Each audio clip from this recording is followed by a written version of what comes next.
O te whatala whātua whaafonga mai mōlo tātua tunu umpa angare nei whoi whaopoponga o nisi o tala meo lo te tupuru tātua tunu I Sāmoa usama yelo whaafonga. O Aotearoa, New Zealand, Wharani ma Amerika, o lo langlong tele I atunu o le Pasifika au fie ma Samoa.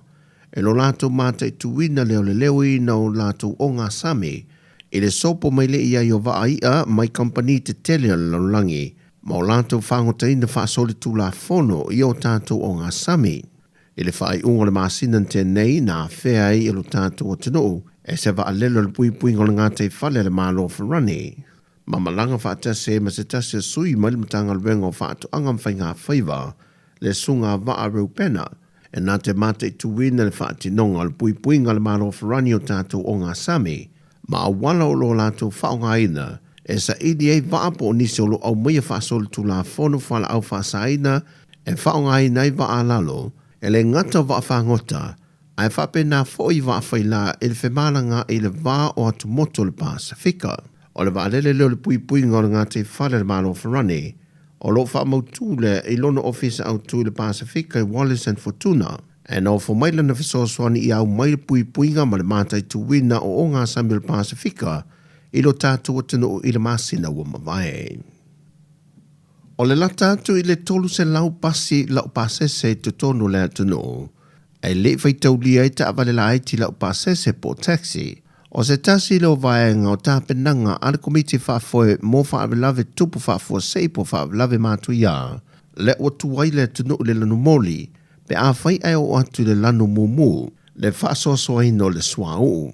Sa no le sui ofisa siri o le pūlenga o lo whaasoasoaina le swau I le atino tiu malu Malcolm e Sarah.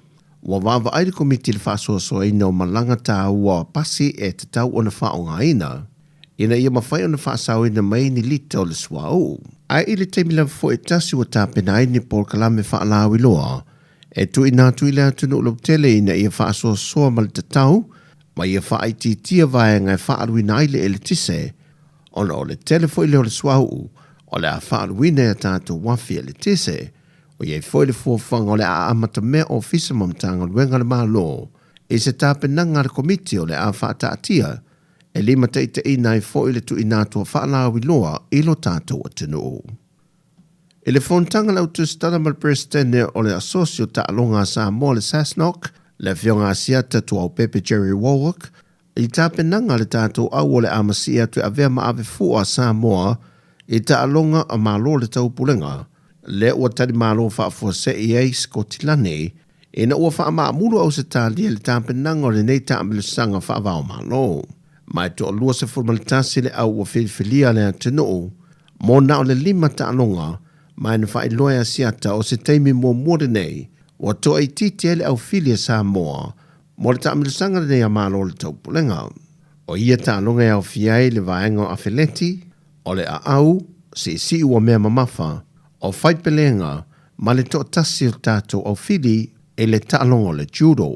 O le au tā aloe au fiai le teitei malanga, se fulma le tasi o whaiaonga. O le au tā alo, e se foi le au malanga a le mtanga ruenga o tālonga le atunu. E au feila fionga le minista ia se wa mule fasitoma. Minista lango, ma le malo whaalolongia le fionga le minista. Officer City o mtanga luenga o ta longa, ma le sui Officer City. Mai o le whaai unga le masina fau, e whaatau te iai le nei tāmilu sanga. I le fina wa tupea o le loi o lo tulae mo le fio ango le au waa, ia Sala Josephine Stowers, a toai matuala te lea. I le mata opo la valo fina wei fo I le fio anga o whenga I o lato ele. O lo nofo I pea e ainga se furma le valu lo o totoia le fio anga o le au waa. O le lato to lalo e a walatu le lato fina u le whaamsinonga I vaenga I tolu. Ina ia tadia le lato tāle sanga e na ia toi ilo le whaai unga le sweeper e stene. O le whaamsinonga o whanua maswafa ina ia whatula I ese ainga se furma le valu ia. Le olo no fuia ele tuato le fitu se laulua se fultoru eka. Ua mai a whaia I ele whaai unga le whaamsinonga le tausanga awhiva se lau lima se fulma le lua. Le e whaapea e patino e a li ima whai pule o le fio anga o a whenga. Mai wa vele whaai unga o se a fianga lau tele mō tangata o lo no fuia ia ele. Ma a fiai fo I le tūlanga whaaleanga no. Na toe pa ia fo e sala, le whai ungol tau sanga toe loilo i a te semol tau sanga lua fesa fulma le fitu, na whai ui nai, o le ale tu la i ese a ingo lo no foia ia ele tua to le fitu se laudua se fulma le toru eka, mai na toe wha au popo atu foi ia tuala te lea, o le mata opune nei, wo ia aile nofo file mua fio anga e lua, e mi se lava le vau tangata matau a inga, mai e foilo na taofi, e te tau lava na fasiligia le pule tono ia ele, le ana ia sau no ai le whaamsinonga o le sasunga le maari e toa. A o le pule mamalua li imwhai pulo le fio ango a whenga, wana o se pule whaamalu, malu, mai o lona taofi e ese le pule whaatonu, ese le pule whaamalu, malu. O le talusanga le tutangi i le whaamsinonga, e nei talia sa la talusanga e toi ilo le whaai unga le whaamsinonga. Na whaamawina i le tausanga lua whelo se fulma le wha. Ona o le tūlanga a fia o tangata lau tele. O talafowia, whaamanuia tele le tualu tātua tunu o le anga i atu le whaai unga le vaiaso. Te atu le tualu tōsoi fō maseo la vai i le vaiaso fōu, tātua toi whelo ai whaasoi foia.